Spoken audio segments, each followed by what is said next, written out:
Իսկ գիտեք, որ Հայաստանում ճգնավոր է ապրում, որն աշխարհիկ կյանքից հեռացել է արդեն 10 տարի ու իրեն նվիրել աղոթքներին եւ մենակեցությանը։ Սկսենք սկզբից։ Հայաստանում եղել են կանանց եւ տղամարդկանց մենաստաններ դեռ միջնադարում։ Տղամարդկանց ամենանշանավոր մենաստաններից մեկը Սյունիքի Տաթևի մեծ անապատն է, որտեղ արդեն մի քանի ամիս է հնագիտական պեղումներ են իրականացվում վերականգնման ծրագրի շրջանակում։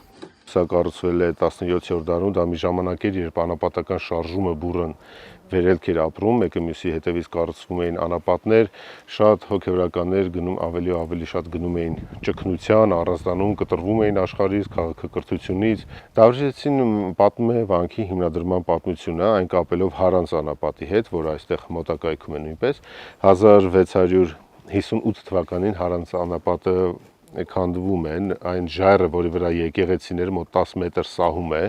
եւ այլևս փաստորեն տարածքը կիրառելի չի լինում, վտանգված է լինում եւ վանականները տեղափոխվում են այս հոյակապ վայրը Տաթև լեռան ստորոտում, Որոտան գետի ափին, այս տափարակ հարթ տարածությունը կառուցում են ժամանակի ամենամեծ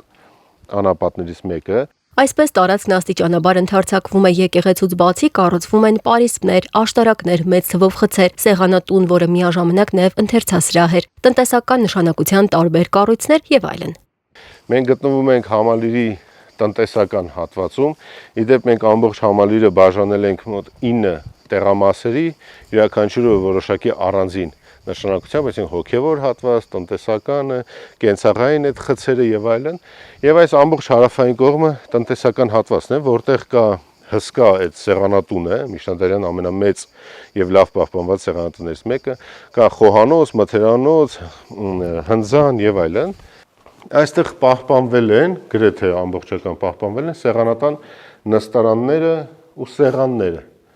Երկար նստարաններ են, որի վրա շարքով նստած են եղել ճգնավորները, սովորողները եւ անմիջապես իրենց առջև սեղանները, որոնց վրա այս ուրեմն սալ քարերն են։ Անապատն աստիճանաբար լքվել ու աղմայացել է 19-րդ դարում, պատճառները հայտնի չեն։ Այդպես լքված, որոշ հատվածներ փլուզված, ամբողջությամբ բուսականությամբ ծածկված հասել է մինչև մեր օրեր։ Հնագիտական պեղումների արդյունքում հայտնաբերվեց մեծ քանակի խեցեղեն, նաև տարբեր նյութերից պատրաստված իրեր, լույս սփռելով միջնադարյան հայ վանականների կյանքի ու կենցաղի վրա։ Իհարկե մշակութային շերտերը ուշ միջնադարյան են հիմնականում 17-18-րդ դարի, եւ սա անապատ է, այնքան շատ հարուստ մշակութային շերտեր պետք է չունենար, բայց բավականին լավ արդյունքներ են տալիս։ Մենք հայտնաբերել ենք մեծ թվով խեցեղեն, անջնարակ, բայց նաև ջնարակված հոյակապ թասերի բեկորներ են գտել, մետաղական առարկաներ, փայտե առարկաներ, ոսկրե, նույնիսկ կաշի։